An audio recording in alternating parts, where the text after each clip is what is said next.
வாங்க புதன்கிழமை ஒரு குட்டி விலாக் பார்த்துட்டு வந்தாலும் இன்றைக்கி நான் காலையிலே காஃபி ரெடியாக இருக்குது. இன்றைக்கி நம்ம வீட்டில் வந்து தோசை, அது கூடவே பார்த்திங்கன்னா தொட்டுக்கிறதுக்கு குக்கர் சட்னி இல்லைன்னா தக்காளி கடைசல் அப்படின்னு சொல்லலாம். ஒன்றும் இல்லை, குக்கரில் வந்து கொஞ்சமாக எண்ணெய் விட்டுட்டு கடுகு உளுத்தம் பருப்பு போட்டு தாளிச்சதுக்கப்புறம் கருவேப்பிலை, ஒரு பெரிய வெங்காயம் எடுத்திங்கன்னா 3 தக்காளி பழம் எடுத்துக்கோங்க.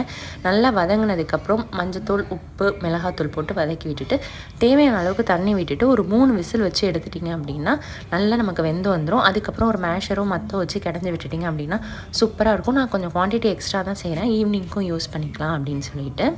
மதிய சாப்பாட்டுக்கு பார்த்திங்கன்னா மஷ்ரூம் பிரியாணி தான்.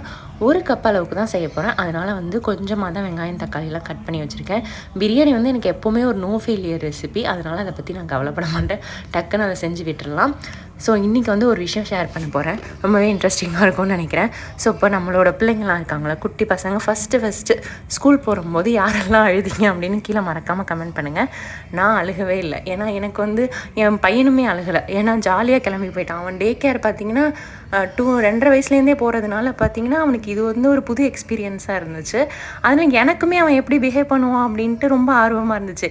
நாங்கள் போய் டாட்டா காமிக்கிறேன், எங்களை திரும்பி கூட பார்க்கல, ஜாலியாக போயிட்டு வந்தான். உங்களோட எக்ஸ்பீரியன்ஸை ஷேர் பண்ணுங்கள். தேங்க்யூ.